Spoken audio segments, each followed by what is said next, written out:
Terima kasih pemirsa, Anda masih menyaksikan program Juru Bicara. Kali ini kita membahas mengenai Indonesia sukses gelar ASEAN Para Games tahun 2022. Kita masih bersama dengan Dirjen IKP, Kementerian Kominfo Republik Indonesia. Pak Dirjen, kita lanjutkan Ya, pembahasan mengenai bagaimana saat ini Indonesia, Pak, pemerintah Indonesia dalam melakukan pengarahan atau pembinaan, bisa kita katakan kesetaraan antara atlet yang difabel dengan atlet yang non-difabel itu seperti apa, Pak? iya. Jadi Indonesia punya satu program, Kementerian Pemuda dan Olahraga punya satu program bernama Desain Besar Olahraga Nasional atau DBON. Nah, dalam DBON, dalam Desain Besar Olahraga Nasional ini, kita menempatkan atlet penyandang disabilitas dan peran juga terjadi dalam hal kaderisasi begitu.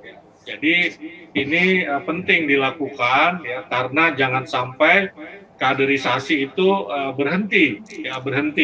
Karena itu kita juga dalam desain besar olahraga nasional menempatkan kaderisasi begitu kira-kira ya itu sebagai hal yang penting baik bagi atlet penyandang disabilitas maupun atlet non disabilitas. Ya dengan demikian kita bisa menatap atau menjadikan olahraga atau event olahraga yang lebih besar lagi sebagai sasaran ya dalam hal ini atlet penyandang disabilitas maupun non disabilitas ya termasuk berbagai hal yang terkait dengan reward begitu ya ini relatif akan disetarakan begitu Mona.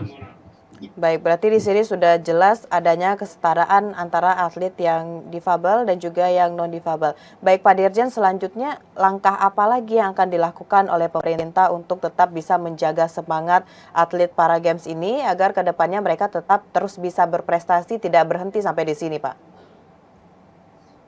Ya, saya kira langkahnya ya tentu saja kita harus terus menjaga semangat mereka. Ya, semangat mereka ini artinya kita harus memberikan semacam reward yang memadai buat kawan-kawan atlet penyandang disabilitas yang sudah